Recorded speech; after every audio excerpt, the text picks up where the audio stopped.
NID বিকাশ নম্বর, mobile নম্বর সংগ্রহ, জামাতের নির্বাচনী কর্মীরা বাড়ি বাড়ি গিয়ে এনআইডির কপি, বিকাশ নম্বর, মোবাইল নম্বর সংগ্রহ করছে, যা ব্যক্তিগত গোপনীয়তা ভঙ্গ, ক্রিমিনাল অফেন্স। এই বিষয়ে আমরা ইতিপূর্বে আচরণবিধি ভঙ্গের আপত্তি জানিয়েছি।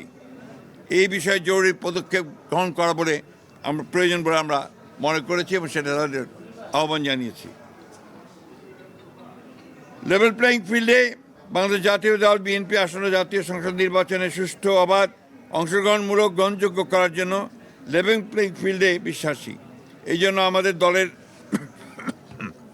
চেয়ারম্যান ব্যক্তিগত সফর বাতিল করেছেন, অথচ বিভিন্ন রাজনৈতিক দলের দলীয় প্রধান সহ অন্যান্য গুরুত্বপূর্ণ ব্যক্তিরা প্রতিনিয়ত আচরণবিধি ভঙ্গ করে দলীয় প্রচারণা চালাচ্ছে। এই বিষয়ে আমরা জরুরি ব্যবস্থা গ্রহণ করার জন্য অনুরোধ জানিয়েছি।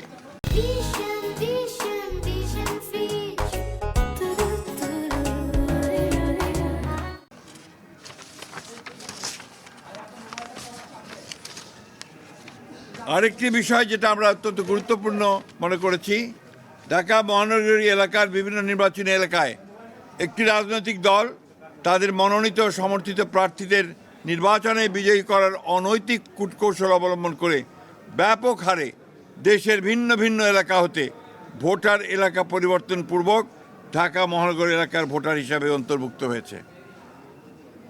মোট কত সংখ্যক ভোটার কোন কোন এলাকা থেকে ঢাকা মহানগরীর কোন কোন এলাকায় সংসদীয় নির্বাচনী এলাকায় কোন কোন তারিখে এবং কী কারণে স্থানান্তর করা হয়েছে, ঘোষিত কারণসমূহ স্থানান্তরিত ভোটারদের বিস্তারিত বিবরণ জরুরি ভিত্তিতে আমাদেরকে সরবরাহ করার জন্য আমরা অনুরোধ করেছি।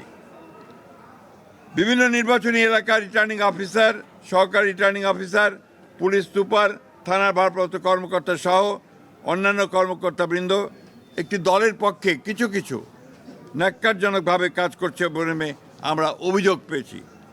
সেই বিষয়গুলো আমরা তাদের গোচরীভূত করেছি। সুষ্ঠু, অবাধ ও গ্রহণযোগ্য নির্বাচনের স্বার্থে তদন্ত গ্রহণপূর্বক তাদেরকে প্রত্যাহার করার জন্য আমরা অনুরোধ জানিয়েছি।